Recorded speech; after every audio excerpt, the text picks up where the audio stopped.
Should you invest in Syria? Well, today we discuss.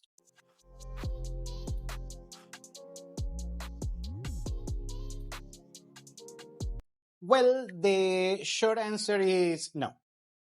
Still too early to call.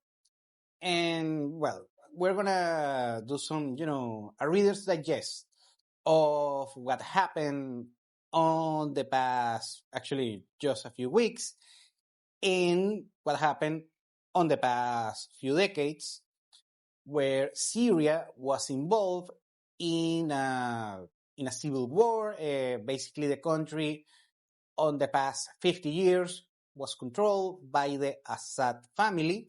First, the dad of Bashar al-Assad, and then Bashar himself. Now he's exiled in Russia. Okay, and different factions within Syria have been basically at war to each other. And these particular factions, of course, you had the government controlled by Assad, and we have to get into the, how the dynamics on the Middle East work. That you have the Shia Muslims and the Sunni Muslims, and you have Israel involved somehow. Also, you have Turkey. Also, you have Western powers like the United States. You have this particular ethnic group, the Kurds, that they don't have their own territory, any country, but they are spread throughout 3 countries, Syria, Turkey, and also on Iraq. So you have these particular factions battling each other, and we can see the graph here on each territory for each group was distributed before the coup against Bashar al-Assad. Anyways, and also you have Iran, of course, and you have Russia. So, anyways, basically, this country first was heavily involved just a decade ago with this issue with ISIS and Al Qaeda and these particular radical Islamic groups that were battling because they wanted a caliphate, and also they were battling the established government, dictatorship, as you want to call it, of Bashar al-Assad. Anyways, that this particular government was backed by Russia and Iran. So good on that. Also, you have some rebels on the north that they were funded by Turkey, what is known as the SNA, the Syria National Army. Also, you have some groups that they were made by Kurds and more free liberal, Western liberal mindset tendency groups that were funded by the US and on the West overall, but they weren't, heavily funded or something like that. And you have, of course, these particular rebel groups, former ISIS, former Al Qaeda. They had some small pockets of territory. Good on that. Anyways, the main figure that has come up from these particular factions and groups and so on is a group called HTS, that I'm going to put the name here. I'm not going to butcher that, the whole name of this particular group that was made by rebels, apparently former ISIS, former Al Qaeda, and the leader of this group that has become, a superstar right now on geopolitics, this particular gentleman that I'm not going to even try to butcher his name, and he has this name, and also he has an alias, so let's put it here, that has come up as the new leader of Syria right now. We can maybe call him the head of state of Syria right now. And to the surprise of many people, that he has come up saying that they want to respect basically any ethnicity, any particular religious group, and so on. So basically they want peace, they want prosperity. compared to what they used to have just a few years ago, a few decades ago. Now, this particular gentleman, his past hasn't been, very promising. He was former Al Qaeda. Also, he belonged to ISIS. Apparently, he is a terrorist by the United States. I mean, he was put on different terrorist lists worldwide. But right now, he's trying to. Apparently, that particular gentleman make a 180, a makeover of his image, his speech, and actually he looks more pragmatic regarding the ideas that he's praising right now, like freedom of religion. They want to do business with the West. They want to establish a somehow functional government. And actually, they have mentioned this particular group in power. They have mentioned that maybe they want to embrace some free market ideas. So very good on that.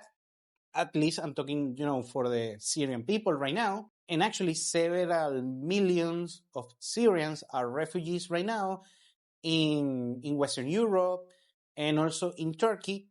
They are already doing the due diligence in order to move back to their home country.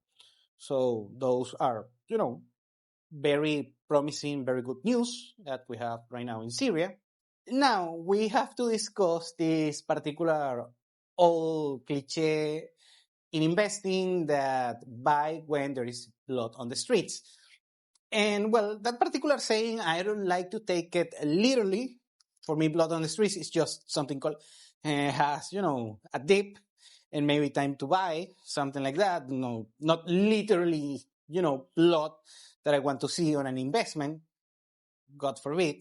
So it's not time to take things too seriously regarding investing in Syria, but hopefully everything that is on the works right now, of course, there are going to be a lot of issues. For instance, the particular dynamic with the Kurds at the north of Syria and the groups backed by Turkey, and also combine on how will be the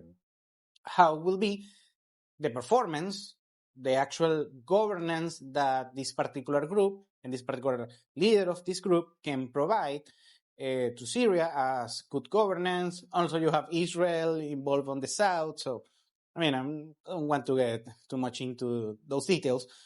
But anyways, the main point is, the main answer is that if the standards of living and the governance are going to improve on the next 5 years.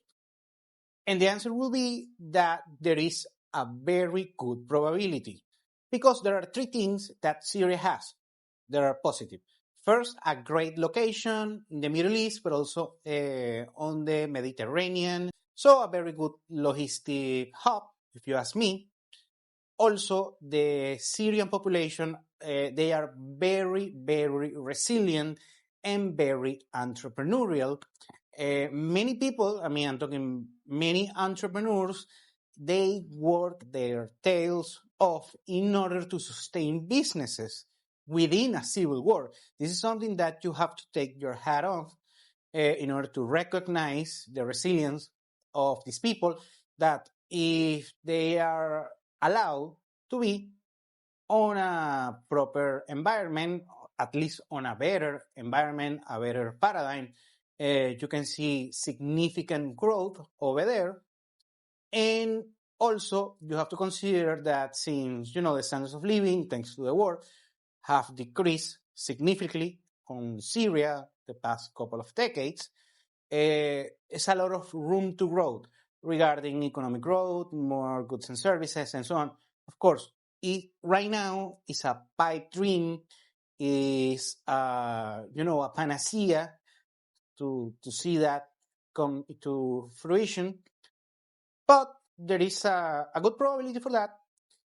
Other funny thing that the Syrian leaders mentioned recently, that they want to give citizenship in Syria to people, to residents that have been 5 years in the country. So maybe a game changer for the offshore businesses. Well, I don't know about right now. Actually, Syria has one of the worst passports right now. Maybe on a few years, maybe you can see an increase on the value of the Syrian passport. Hope it happens for the Syrian people, but please don't rush to get a Syrian passport yet. So the main conclusion regarding Syria: should invest in Syria? Well, no. Yeah, the short answer is no. However, this is a country that I'm gonna keep doing the due diligence in order to see if there's something going on, something positive over there. There is a lot of stigma right now regarding, of course, legal issues, the mobility issues, the passport, also regarding how the banking system works over there. So if they're going to have access to the SWIFT system and they can connect to the rest of the global community regarding doing business, and supply chains and so on. And so a lot to see, a lot of work to do for the people now in charge in Syria. Hopefully everything will be for the best, at least an improvement. That right now the best thing about Syria right now is that has a lot of room for improvement, but it's too early to call. But we're gonna keep an eye on Syria. Thank you for watching Continental Insider. Please like, share, and subscribe. Follow us on social media, and if you want to work with us, continentalinsider.com. Thanks again, and have a nice day.